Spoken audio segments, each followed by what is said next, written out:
അസ്സലാമലൈക്കും. വലൈക്കും അസ്സലാം. ഇന്ന് നിനക്ക് ക്ലാസ് ഇല്ലേ? ഇല്ല അങ്കിൾ, ഇന്ന് ഞങ്ങൾക്ക് അവധിയാണ്. അങ്കിൾ എന്നൊരു കഥ പറഞ്ഞു തരാമോ? കഥ കേൾക്കാനുള്ള നിന്റെ ആവേശം കാണുമ്പോൾ എനിക്ക് വളരെയധികം സന്തോഷമുണ്ട്.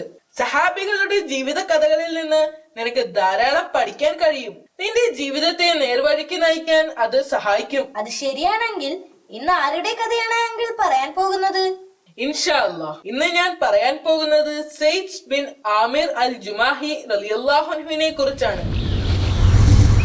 സയ്യിദ് ബിൻ ആമിർ അൽ ജുമാഹി റളിയല്ലാഹു അൻഹു പ്രവാചകൻ മുഹമ്മദ് നബി മുസ്തഫ സ്വല്ലല്ലാഹു അലൈഹി വസല്ലമയുടെ അനുയായികളിൽ ഒരാളായിരുന്നു സയ്യിദ് ബിൻ ആമിർ അൽ ജുമാഹി റളിയല്ലാഹു അൻഹു. അദ്ദേഹം ജനിച്ചത് ഒരു മുസ്ലിം ആയിട്ടല്ലായിരുന്നു. ഹുബൈബ് ബിൻ ആമിർ റളിയല്ലാഹു അൻഹുവിന്റെ മരണത്തിന് സാക്ഷ്യം വഹിക്കുവാൻ തരീം എന്ന പ്രദേശത്തുള്ള തന്റെ വീട് വിട്ട് നൂറുകണക്കിന് ആളുകളോടൊപ്പം അദ്ദേഹവും യാത്രയായി. ആദ്യകാലങ്ങളിൽ തന്നെ ഇസ്ലാം മതം സ്വീകരിച്ചവരിൽ പെട്ടതായിരുന്നു ഹുബൈബ് ബിൻ ആദി റളിയല്ലാഹു അൻഹു. അദ്ദേഹത്തെ ശത്രുക്കൾ കീഴ്പ്പെടുത്തിയിരുന്നു. മക്കയിലെ എല്ലാ ജനങ്ങളുടെയും സാന്നിധ്യത്തിൽ വെച്ച് ഈ മഹനീയ വ്യക്തിത്വത്തിന്റെ ജീവിതം എടുക്കാൻ ശത്രുക്കൾ തീരുമാനിച്ചു. അങ്ങനെ ചെയ്യുന്നത് മറ്റുള്ളവർക്ക് കൂടി ഒരു പാഠമാകാൻ വേണ്ടിയായിരുന്നു.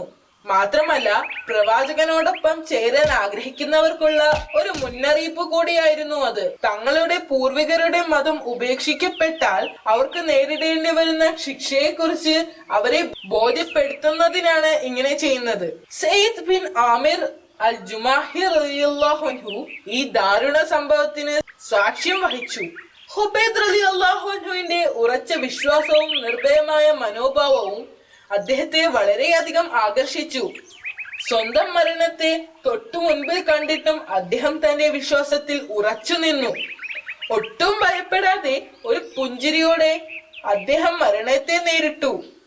അള്ളാഹുവിൽ നിന്നും ഹുബൈബ് റളിയല്ലാഹു അൻഹുവിന് ഒരു മഹത്തായ ശക്തി ലഭിച്ചിരിക്കുന്നു എന്ന് മനസ്സിലാക്കിയ നിമിഷം ജനങ്ങളെല്ലാം ഒന്നിച്ചുകൂടി. ഊർജ്ജസ്വലതയും യുവത്വവും ബുദ്ധിശക്തിയുമുള്ള സയ്യിദ് റളിയല്ലാഹു അൻഹുവിൽ ആ വലിയ സംഭവം ചലനങ്ങൾ ഉണ്ടാക്കി. ഹുബൈബ് റളിയല്ലാഹു അൻഹുവിന്റെ മരണവും അദ്ദേഹത്തിന്റെ വീരോചിതമായ ചെറുത്തുനിൽപ്പും സയ്യിദ് റളിയല്ലാഹു അൻഹുവിനെ ഇസ്ലാമിലേക്ക് അതിന്റെ പഠനത്തിലേക്കും ആകർഷിച്ചു. ഇസ്ലാം സ്വീകരിച്ച ശേഷം സയ്യിദ് ബിൻ ആമിർ റളിയല്ലാഹു അൻഹു മദീനയിലേക്ക് കുടിയേറുകയും പ്രവാചകനുമായി കൂടുതൽ അടുക്കുകയും ചെയ്തു. വിശുദ്ധ ഖുർആൻ പഠിക്കുന്നതിൽ അദ്ദേഹം വലിയ താല്പര്യം കാണിക്കുകയും പ്രവാചകന്റെ നിർദ്ദേശപ്രകാരം ജീവിക്കുകയും ചെയ്തിരുന്നു.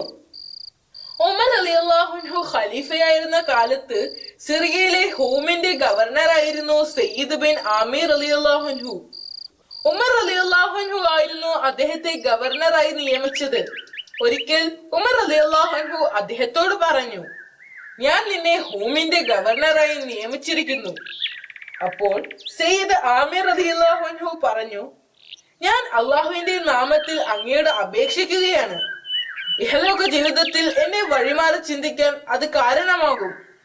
ഉമർ ബിൻ ഖത്താബ് റളിയല്ലാഹു അൻഹു വളരെ രോഷാകുലനായിക്കൊണ്ട് പറഞ്ഞു, നിങ്ങൾ ജനങ്ങൾ എന്നെ ഖലീഫയുടെ ഉത്തരവാദിത്വം ഏൽപ്പിച്ചു. ഇപ്പോൾ ഈ വലിയ ഉത്തരവാദിത്വത്തിൽ താങ്കൾ എന്നെ ഒറ്റപ്പെടുത്തുകയാണ്.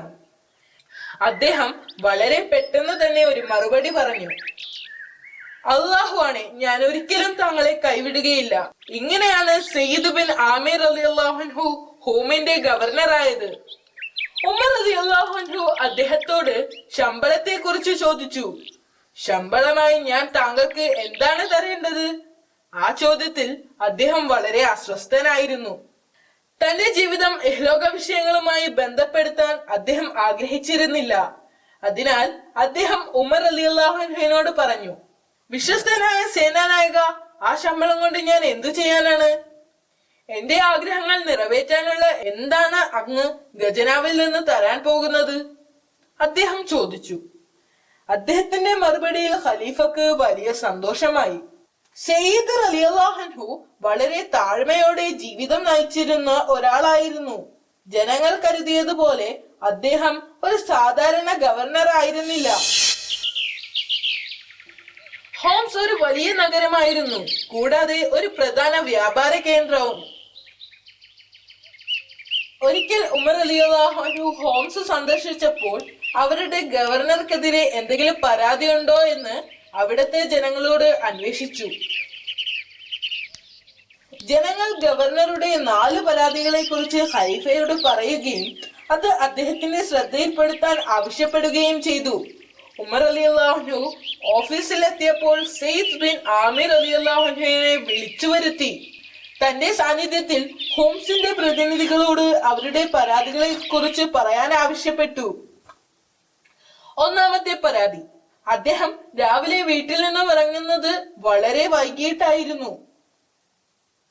അതിന് സെയ്ദ് റളിയല്ലാഹു അൻഹുവിന്റെ മറുപടി രാവിലെ നിസ്കാരത്തിന് ശേഷം കുറെ സമയം ഖുർആൻ പാരായണത്തിന് വേണ്ടി ചിലവഴിക്കും എന്നതാണ്. അതുകൊണ്ടായിരുന്നു വൈകിയത് എന്നായിരുന്നു അദ്ദേഹത്തിന്റെ മറുപടി. അത് കഴിഞ്ഞ് ജോലിക്കാരൊന്നും ഇല്ലാത്ത വീട്ടിൽ ഭാര്യയെ പാചകത്തിൽ മറ്റും ജോലികളിലും സഹായിക്കുമായിരുന്നു. അത് കേട്ടപ്പോൾ ഉമർ റളിയല്ലാഹു അൻഹുവിന്റെ മുഖം തിളങ്ങി. അദ്ദേഹം ഇങ്ങനെ പറഞ്ഞു, സർവസ്തുതിയും അള്ളാഹുവിനാകുന്നു. രണ്ടാമത്തെ പരാതി, അദ്ദേഹം രാത്രി സമയത്ത് ഒന്നിലും ശ്രദ്ധിക്കുന്നില്ല എന്നതായിരുന്നു.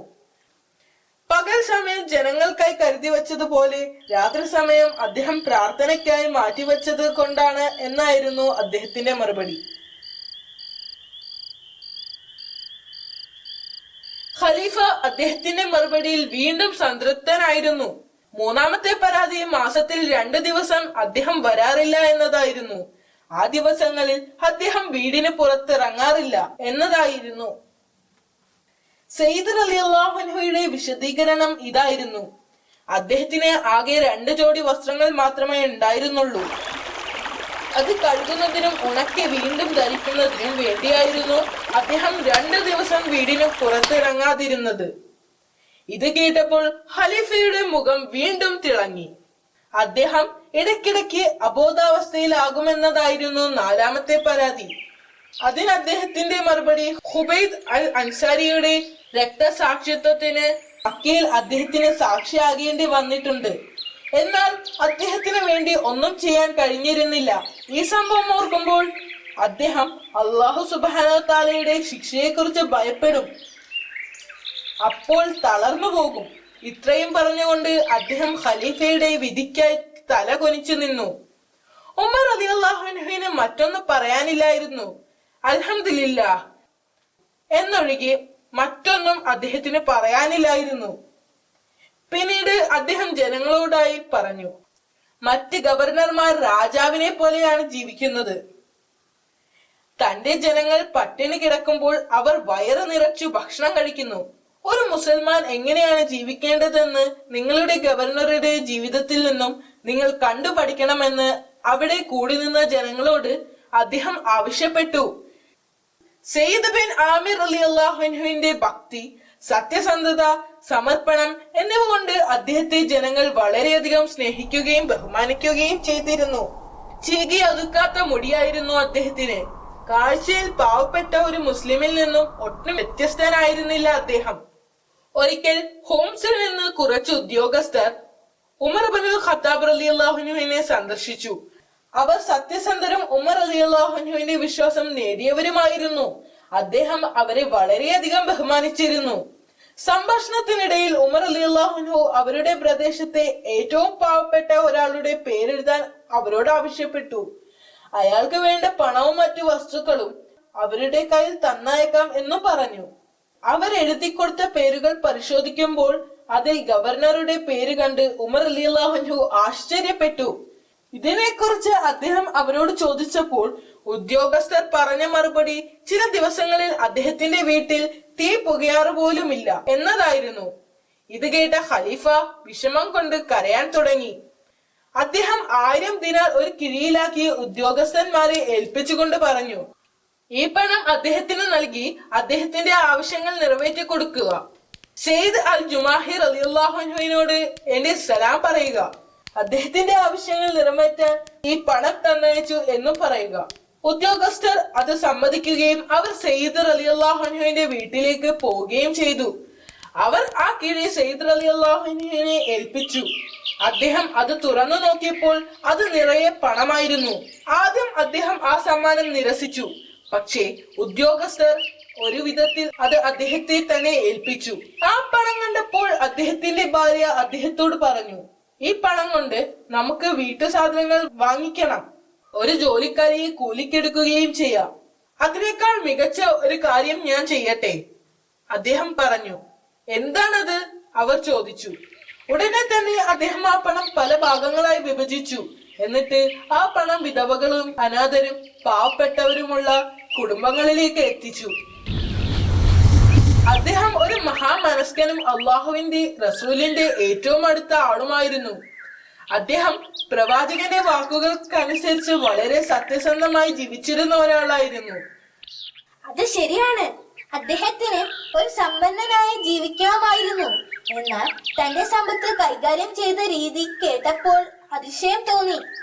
എന്നിരുന്നാലും അദ്ദേഹം ബുദ്ധിമാനായിരുന്നു. കാരണം തനിക്കുള്ള സമ്പത്ത് സ്വർഗത്തിൽ നിന്നും ലഭിക്കുമെന്ന് അദ്ദേഹത്തിന് അറിയാമായിരുന്നു. ഇന്നത്തേക്ക് ഇത് മതി. ഇൻഷാ അല്ലാഹ് നാളെ മറ്റൊരു സഹാബിയുടെ കഥ പറയാം. മഅസ്സലാമ യൂസുഫ് അങ്കിൾ. അള്ളാഹു നിന്നെ അനുഗ്രഹിക്കട്ടെ. മഅസ്സലാം അബൂ.